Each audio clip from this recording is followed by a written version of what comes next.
રાજકોટ શહેર અને જિલ્લા કોંગ્રેસ સમિતિએ કિસાન આક્રોશ યાત્રાને લઈને પ્રેસ કોન્ફરન્સમાં પ્રધાનમંત્રી પાક યોજના બંધ થવાના મુદ્દે સરકાર પર તીખા પ્રહાર કર્યા હતા. કોંગ્રેસ નેતાઓએ જણાવ્યું કે આ યોજના બંધ થતાં ખેડૂતોની રામ ભરોસે થઈ ગઈ છે. છેલ્લી 7 સિઝનમાં કુદરતી આફતો અને અનિયમિત વરસાદથી ખેડૂતોની કમર તોડી નાખી છે, તો છતાં સરકાર કોઈ સહાય આપતી નથી. તો પ્રેસ કોન્ફરન્સમાં ગુજરાત કિસાન કોંગ્રેસના અધ્યક્ષ પાલભાઈ અંબાણીએ કહ્યું કે ખેડૂતોને 1700 કરોડના લોન સામે માત્ર 500 કરોડ પણ ચૂકવાયા નથી. તેમણે સરકાર પાસે જાહેરાતોની જરૂર નથી કહીને વ્યંગ કસ્યો. તો વધુમાં ગુજરાતના ઉદ્યોગપતિઓ 25 લાખ કરોડના લોન માફ થતા હોય તો ખેડૂતોને માત્ર 96,000 કરોડ માફ કરવાની માંગ કરી છે. તો આ માંગને લઈને આવતીકાલથી સોમનાથ દાદાના દર્શન કરીને કિસાન રોષ યાત્રા નીકળશે, જે 13મી તારીખે દ્વારકા ખાતે સમાપન થશે. ઓલ ઇન્ડિયા સેવાદળના અધ્યક્ષ લાલજીભાઈ દેસાઈએ જણાવ્યું કે આ યાત્રા દ્વારા ખેડૂતોની વ્યથા વિશ્વ સુધી પહોંચાડવામાં આવશે. તેમણે સરકારને ચેતવણી આપી કે જો માફીની માંગ પૂરી ન થઈ તો આંદોલન તીવ્ર બનશે. તો કોંગ્રેસ નેતાઓએ ખેડૂતોને યાત્રામાં જોડાવા માટે આમંત્રણ આપ્યું છે. તો આ પ્રેસ કોન્ફરન્સથી જિલ્લામાં ખેડૂત વર્ગમાં જાગૃતિ વધી છે અને યાત્રા પ્રત્યે ઉત્સાહ જોવા મળી રહ્યો છે. ખૂબ વિગતે આખી પરિસ્થિતિનું વર્ણન કર્યું.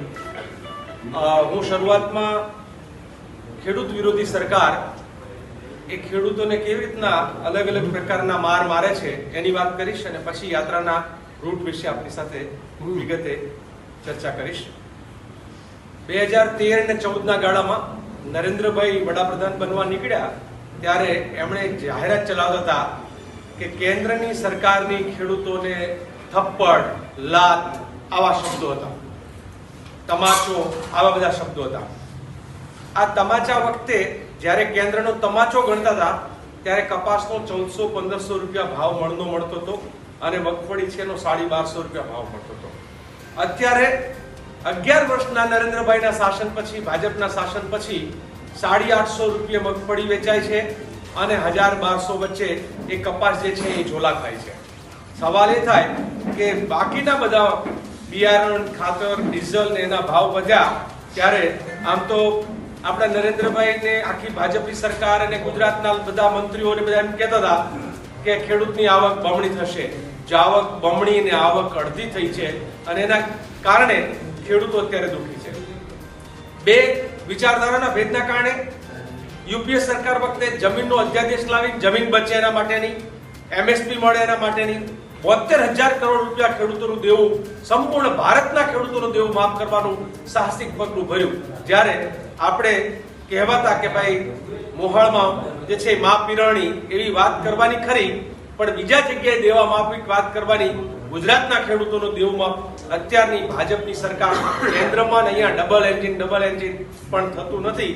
પાલભાઈ સરસ વાત કરી કે એક બાજુ 25 લાખ કરોડનું દેવું ઉદ્યોગપતિઓનું માફ થાય, એ પણ ચંદ ઉદ્યોગપતિઓનું, જ્યારે બીજી બાજુ 56 લાખ ખાતેદારો અને બીજા લગભગ 40-45 લાખ જે છે એ ખેત મજૂર પરિવારો, ભાગ્યા પરિવારો, એટલે ગુજરાતના 1 કરોડથી વધારે પરિવારને જેમાંથી ફાયદો થાય માત્ર 96,000 કરોડ રૂપિયા જે છે એ માફ કરવાની જરૂર છે. અત્યારે સરકારના મંત્રીઓ ક્યાંક ખેડૂતોના ખેતરમાં જાય અને ડાંગરનો પાક કે બીજો હાથમાં લઈને પાછા એમ કે અમને વાસ આવે છે. આ તમને વાસ આવે છે તો આવનાર સમયમાં આ તમારા કમળને જોઈને લોકો આજે ટ્રેન્ડ કરવા માંડ્યા છે કે હવે અમને કમળ જોઈને વાસ આવે છે. તમે લોકો એમ કહો છો કે ખેડૂતના ખેતર, પાછા ખેડૂતના દીકરા હોવાના દાવા અને ખેતરમાં પાથરો લે અને વાસ આવે. ગમબૂટ પહેરીને અંદર જે છે ખેતરોમાં મંત્રીઓ ઉતરે, એને ખબર નથી કે ખેડૂતના દીકરા દીકરીઓ ઉઘાડા પગે ખેતરોમાં ફરતા હોય છે.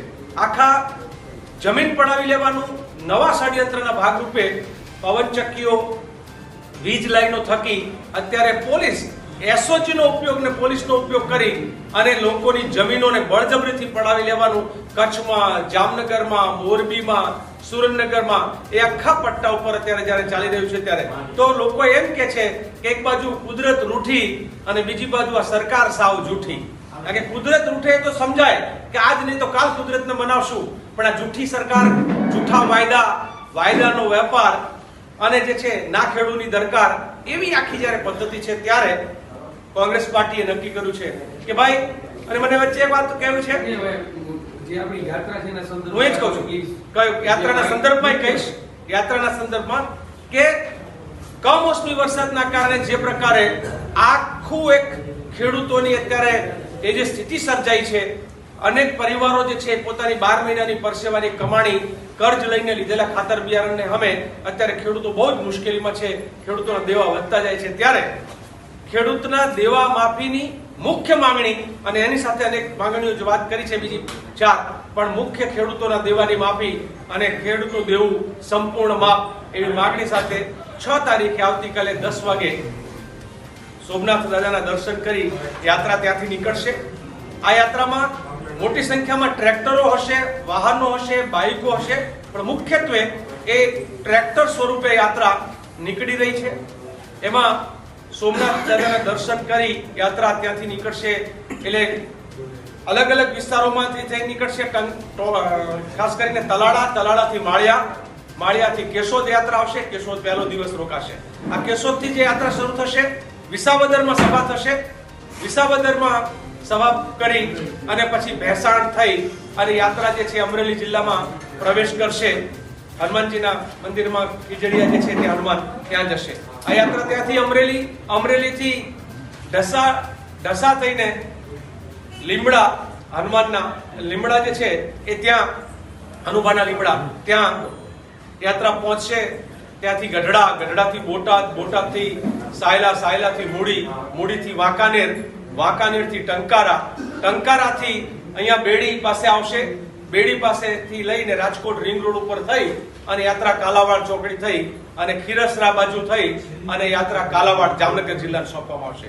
જામનગરમાં કાલાવાડના યાત્રા જે છે કાલાવાડથી જામજોધપુરથી આગળ ભાણવડ અને ત્યાંથી પહેલા અમારા યોજનામાં પોરબંદર જિલ્લામાં એટલો વરસાદ નહોતો એટલે બાકાત રાખેલું, પરંતુ છેલ્લા વરસાદે પોરબંદરમાં પણ બહુ જ હેરાન ખેડૂતોને કર્યા, એની મુશ્કેલીઓ પડી છે. એટલે પોરબંદર જિલ્લામાં થઈ અને યાત્રા જે છે છેલ્લે રાવલ, અને છેલ્લા દિવસે રાવલથી નીકળીને યાત્રા એ ભાટિયા અને ભાટિયાથી દ્વારકા આ યાત્રા પહોંચશે. 13 તારીખના દિવસે યાત્રાનું સમાપન દ્વારકા ખાતે બપોરે 2 વાગે કરવામાં આવશે. આ યાત્રાનો સમગ્ર રૂટ છે. આ યાત્રામાં સમગ્ર ગુજરાતના કોંગ્રેસના નેતાઓ, દરેક જિલ્લામાં 3 નેતાઓ જે છે પ્રદેશના આગેવાનો તરીકે જશે. ક્યાંક પરેશભાઈ ધાનાણી જશે, ક્યાંક ભરતભાઈ સોલંકી, ક્યાંક સિદ્ધાર્થભાઈ પટેલ, ક્યાંક જગદીશભાઈ ઠાકોર, ક્યાંક જ્ઞાનીબેન, અને પ્રદેશના પ્રમુખ અને વિપક્ષના નેતા બંને, ક્યાંક મુકુલજી પણ રહેશે, લલિતભાઈ ગગથરા, લલિતભાઈ વસોયા, પાલભાઈ, અમે લોકો બધા, ઋત્વિકભાઈ, એટલે અલગ અલગ લોકો જે છે એ સમગ્ર યાત્રાનું નેતૃત્વ અલગ અલગ વિસ્તારોમાં કરશે. આ યાત્રાની આખી મૂળ વાત કિસાન આક્રોશ યાત્રા આ નામ રાખવાનું કારણ અત્યારે કિસાનોમાં ગજબનો આક્રોશ છે. ધન્યવાદ. કોંગ્રેસ પ્રેસ વાર્તામાં ઇલેક્ટ્રિક મીડિયા અને વર્તમાન પ્રિન્ટ મીડિયાના પત્રકારોનું રાજકોટ શહેર કોંગ્રેસ જિલ્લા વતી હાર્દિક સ્વાગત કરું છું. સમગ્ર ગુજરાતની અંદર અને ખાસ કરીને સૌરાષ્ટ્રની અંદર જે કમોસમી વરસાદના કારણે ખેડૂતો જે પરેશાન છે એના માટે સમગ્ર ગુજરાતની અંદર અલગ અલગ યાત્રા, ખેડૂતલક્ષી યાત્રાનું આયોજન થયેલ છે, જેમાં સૌરાષ્ટ્રલક્ષી યાત્રાની શરૂઆત પણ થઈ ગઈ છે.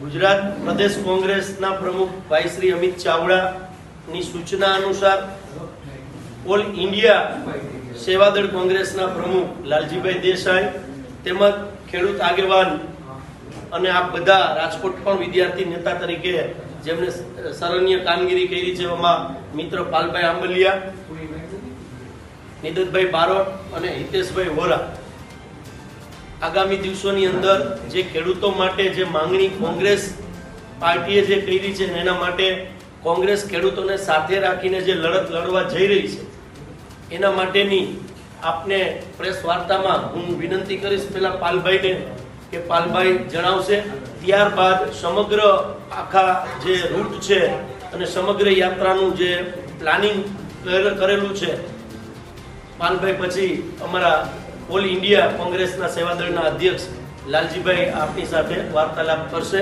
પાલભાઈ આજની આ પ્રેસ વાર્તામાં ઉપસ્થિત સૌ પત્રકાર મિત્રો, લાલજીભાઈ, રાજદીપભાઈ, હિતેશભાઈ, નિદતભાઈ, મિત્રો આપણે સૌ જાણીએ છીએ કે ગુજરાતની અંદર 10 ઓગસ્ટ 2020ના દિવસે પ્રધાનમંત્રી પાક વીમા યોજના જે બંધ થઈ અને આ યોજના બંધ થવાના કારણે ગુજરાતનો ખેડૂત માત્ર રામ ભરોસે અને સરકારની સહાય અને પેકેજો આધારિત થઈ ગયો છે.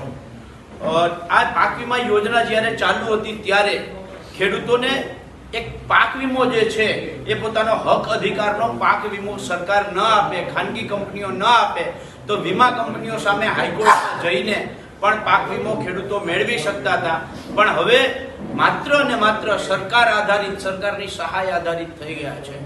2020 પછી તમને બધાઈને ખબર છે કે જેવી રીતે ગુજરાતની અંદર કમોસમી વરસાદ, અતિવૃષ્ટિ અને વાવાઝોડું ની પરિસ્થિતિનો સામનો ખેડૂતોએ કર્યો છે.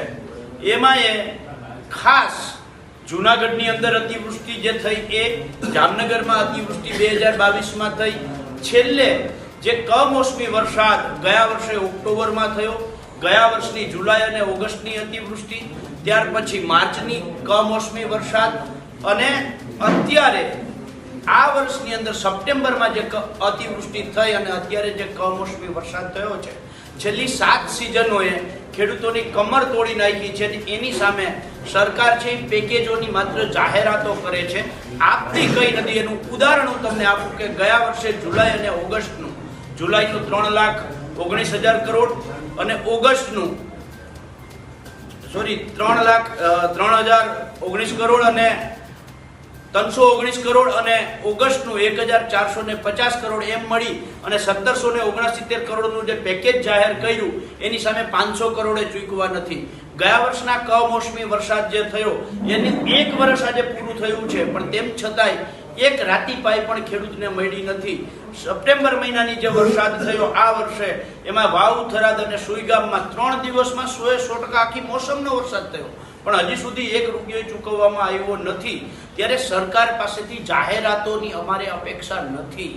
સરકારના જે સહાયના પેકેજના રૂપકડા નાટકો સરકાર કરે છે, આ નાટકો જોતા નથી. અત્યારે ગુજરાતનો ખેડૂત એકી અવાજે, એકી સુરે એક જ વાત કરે છે કે જેવી રીતે આ સરકારે ઉદ્યોગપતિઓના 16.32 લાખ કરોડ રૂપિયા માફ કર્યા, 8.75 લાખ કરોડ રૂપિયા રાઇટ ઓફ કર્યા, જો 5-25 ઉદ્યોગપતિઓના 24.75 લાખ કરોડ રૂપિયા સરકાર માફ કરી શકતી હોય તો સમગ્ર ગુજરાતના 56 લાખ ખેડૂતોનું દેવું માત્ર 96,000 કરોડ છે.